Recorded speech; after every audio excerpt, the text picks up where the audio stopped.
Hello mga ka-viewers, kamusta po kayo ngayon? Nagbabalik po ako para update kayo sa another vlog. For today's video, magkakaroon po tayo ng house tour at ito pong bahay na i-feature po natin. Ito po ay bahay po ng subscribers natin from USA. So ito po ay mukhang 2-story siya pero bungalow house at meron po itong 4 na bedroom at 3 pong bathroom. Ang gumawa po ng bahay ay si Arling God Builders. So si Arling God Builders po kahit saan, basta kaya po ng gulong nila, gumagawa po sila ng bahay. Kaya kung naghahanap po kayo ng legit po na contractor, pwede po kayong kumonta kay Arling God Builders. Ito ay 8 months na pong ginagawa. Ang turnover po nito ay September 8. Pero ahead of time po sila, malapit na po talagang matapos yung bahay. May mga gamit na rin po. Pero meron pa rin po mga ongoing po na binibuild. Kaya kung may mapapansin po kayo sa vlog, ayun po mga ongoing pong ginagawa yung project na yun. No? So ngayon tara, hindi ko na rin po papahabain pang ating intro. Mag-turn na po tayo dito sa bahay po ng ating subscribers. So let's go. Para po sa lot area na ito na po ang sukat. And para po sa total floor area, nilagay ko na rin po sa screen para po may idea po kayo. No? So talagang malawak po ang lupain po ng client. Then meron na po itong mga fences. Ayan. Hanggang dito po. Tapos napa-landscape niya na rin po ang area po ng bahay. So dito po, meron siyang pinalagay po ng mga Hawaiian palm tree. Then syempre, ang highlights po ng lahat is yung African talisay po. Alam niyo po ba, yung mga gantong African talisay, tinatawag po ito pang socialite plants talaga. And ito, nasa 5 feet na, kaya may presyo na po yung ganito kalaking African talisay na variegated pa po. Anyway, mga ka-viewers, tingnan natin yung mga nilagay na materyales dito po sa bahay. So ito po yung kanilang windows, reflective windows po yung nilagay. Then yung kanila pong framing is black coated po. Then ito po nakikita ninyo mga accent po na ito. Ito po ay WPC po yan. So ginagamit talaga silang pang exterior po, pang accent ng bahay.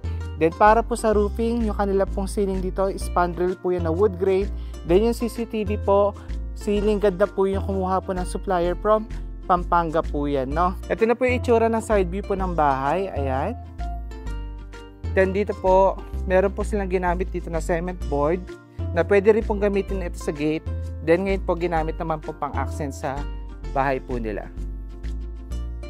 Napakalaki po ng bahay ng owner and napakalaki din po ng lupain po nila. Another angle po tayo ng bahay. Ito naman po yung back view ng bahay. Sa other side po, kung napansin niyo po, may hagdanan. Ayan po ay way papunta po sa kanilang rooftop. And sa baba po niyan, located na rin po yung lanay nila. So ngayon mga ka-viewers, dito tayo sa rooftop. And alam niyo po ba, ang sarap magkape dito.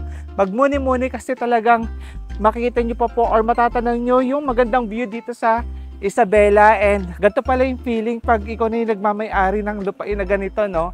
Ayan, ganito yung bubungad sa inyo. Lakas maka-hasyendero. Ayun. So dito naman guys, meron po ditong swimming... Ay!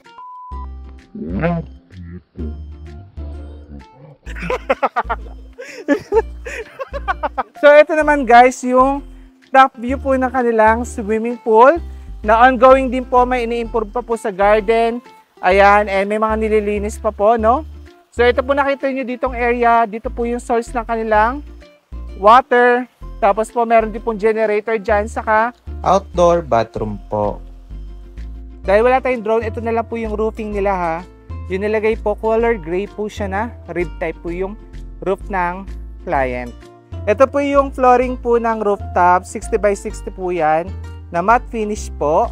Then dito naman po sa kanilang railings, mga tubular po ito na pininturahan po ng black. Tapos po, ito po yung top view ng hagdanan, spiral po siya. Then yung tinatapakan po cement, ito po stainless. Tara po, baba na tayo at pakita ko po sa inyo yung lanay. Para po sa sukat ng kanilang swimming pool, ito po ay 5 by 9 meters. Ang lalim naman po nito ay 4 to 5 feet po. Meron din po tayong shot ng night view nito. Mga ka-viewers, ito po yung ceiling ng kanilang lanay. Ang ganda po ng ginamit nila dito ceiling fan. May pagka-wood look. Then, ito po PVC panel na din po ito. Ito po yung flooring sa lanay.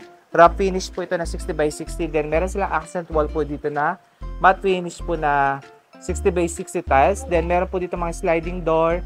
Ayan, ito papunta po sa main kitchen. Then, ito po papunta sa masters. Then mga ka-viewers, ito yung garage. Ayan.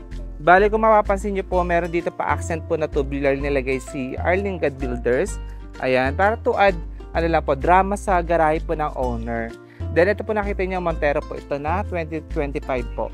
Bagong labas po yan. Ang flooring naman po sa garahe is steel 60 by 60 po na. Rustic tiles po yan. Then ito, naka PVC din po yung ceiling. Then, yung taas po ng mga bintana nila, meron din pong accent wall po na cement board. Na color gray po yung paint.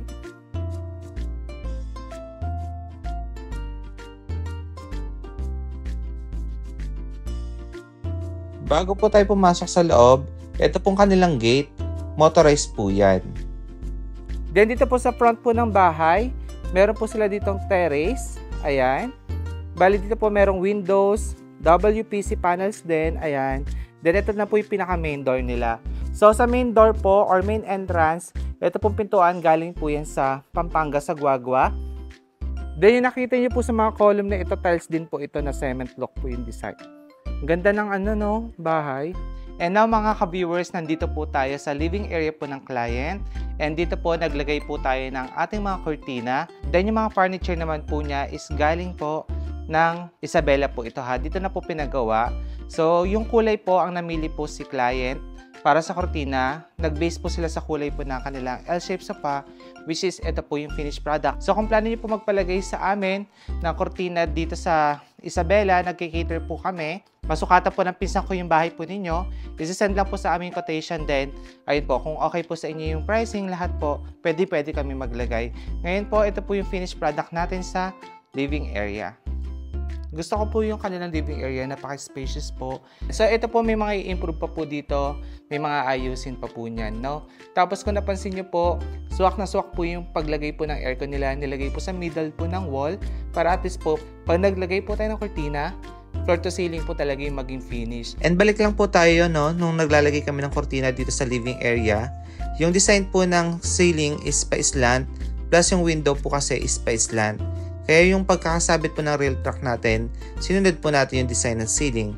Pero at least po, sa finishing, ang gagawin natin, pantay po yung length sa flooring. Kaya maganda po talaga pa nagpapa-custom made. Kung medyo komplikado man po ang design ng bintana, nagagawan po natin ng paraan. Yung dito po, gaya po ng sinabi ko sa vlog, dinaya po natin yan. Pero magkakaroon pa po ito ng changes. Plano po ng client ipa-motorize po yung linen. Kaya soon babalik po tayo para palitan po yung track po na itong linen, imo-motorize po yan. Tapos tignan nyo po yung mga switch nila. Ito po ay soft touch plus pwede po paganahin yan through Wi-Fi sa cellphone po. May access po dyan. Para sa tiles po, ang nilagay po dito is 60 by 60 po na porcelain, marble look. Then tignan nyo po yung ceiling po ng client. Ito po ay meron pong accent na PVC panel na wood look, then cove light. Tapos nag-iiba-iba po yung kulay niyan. Then dito po sa gitna, meron po ditong LG po na split type aircon. Then yung kanila pong interior paint na sa shade of gray po yung datingan niya. Next ko pong ipapakita sa inyo yung kanilang dining area plus entertainment area. By the way, yung nakikita niyo pong hallway dito po located ang kanilang common CR or common bathroom plus yung 4 po na bedroom. So tara po, dito tayo sa dining area. Guys, tignan niyo yung kanilang dining area. Napakaganda po. Oh. Tignan niyo po yung accent nila dito. May paint po na gray. Tapos yung kanilang ceiling. May fluted. May PVC panel po. Then ang ganda po ng kanilang center lights dito. Then ito po kanilang dining table or dining set. Ang gumawa po nito ay famous po na nagpa-furniture sa TikTok. From Pampanga po ito. Ayan. Tapos dito po, gusto ko yung kanilang division dito. Ito po ay tubular po na PVC. Bali, wood look po yung design yan. Ayan. Doon po yung view na kanilang living area. Then next po natin itong kanilang entertainment area. So tara po, pasok tayo sa loob. Dito po sa entertainment area nila, naglagay po tayo dito ng long curtains. Kasi po talaga pong mataas po yung pagkaka-ceiling dito sa entertainment area. So dalawang windows po yan, naka-curtains po. Then dito meron po silang pinagawang decor wall. Or ito po yung may mga niche na design. May accent wall po para sa TV. Tapos po ito po yung kanilang sofa. Ayan. Tapos same tiles po sa dining, sa living. Pare-parehas po, no? So again, tignan nyo po kung gaano po kaganda ang pagkakagawa po ng Lingad Builders. Partida, yan pa lang po yung gamit pero maganda na po. Guys, yung kitchen po ongoing pong ginagawa pa. Kung napansin nyo po, pag talaga po Lingad Builders, pagdating sa interior paint, exterior paint, talaga pong magaling sila mag-combine na po ng kulay. Kaya gaya po niyan, ang ganda po ng kinalabasan po ng bahay. So ito po yung hallway. Ayan po yung ceiling niya. Tapos po, so dito muna tayo kay bedroom number 1. Again mga ka-viewers, kung type nyo po yung mga pintuan, galing po ito sa Guagua at nag-vlog po tayo doon. Doon po mga ka-viewers, doon nabili, no? Ilalagay ko na lang po sa description box po yung link ng mga pintuan nila. Tapos napansin ko lang din po lahat po ng kanilang mga lock po ng door or knob is naka-smart lock na po. Ito po yung itsura ni bedroom number 1. So naglagay po tayo ng cortina dito. Then meron na rin silang bed frame na gray po, tinerno po sa accent po ng wall. Then, kaya po almond yung nilagay natin kasi may mga touch of brown naman po sa loob po ng bedroom. So, ngayon po dito ongoing po ginagawa yung cabinet. Kaya ito na lang po yung ipapakita natin, ha? Ayan. Then, dito naman po tayo kay bedroom number 2. So, same vibes sila ni bedroom number 1. So, naglagay din po tayo ng cortina. Then, dito po, ayan. Mas ma-appreciate po natin. Kasi yung cabinet po dito, medyo marami na rin po yung nagawa. Ayan po yung tiles, bali 15 by 90 po na matte finish. Then may accent wall po dito para sa TV area. So paint po ito na color gray. Then ito na po yung kanilang aircon. So hindi na po natin sinagad yung cortina kasi po may aircon po sa taas. Ayan. Then dito po, soon magkakaroon na po ng cover ito mga cabinet na yan. Ayan po, no?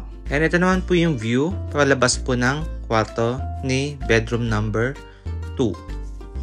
And bago po tayo pumunta sa dalawa pa po nilang bedroom, pakita ko lang po sa inyo yung itsura po ng common bathroom or si bathroom number 1.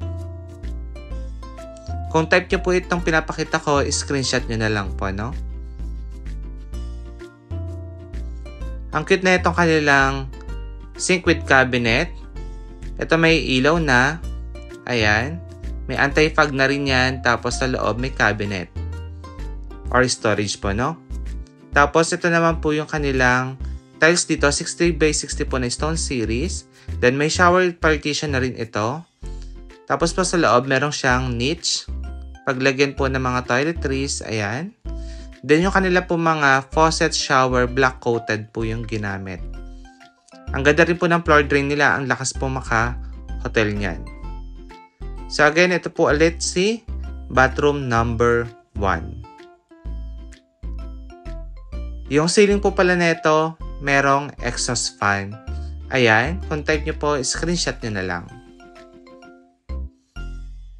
Kay bedroom number 3 naman po tayo. So, same color din po, almond ang nilagay natin dito. Kung napansin nyo po, makapal po ang pagkakapanel po ng ating mga kortina dito. Kasi po, meron po tayong tinakpan dyan na poste.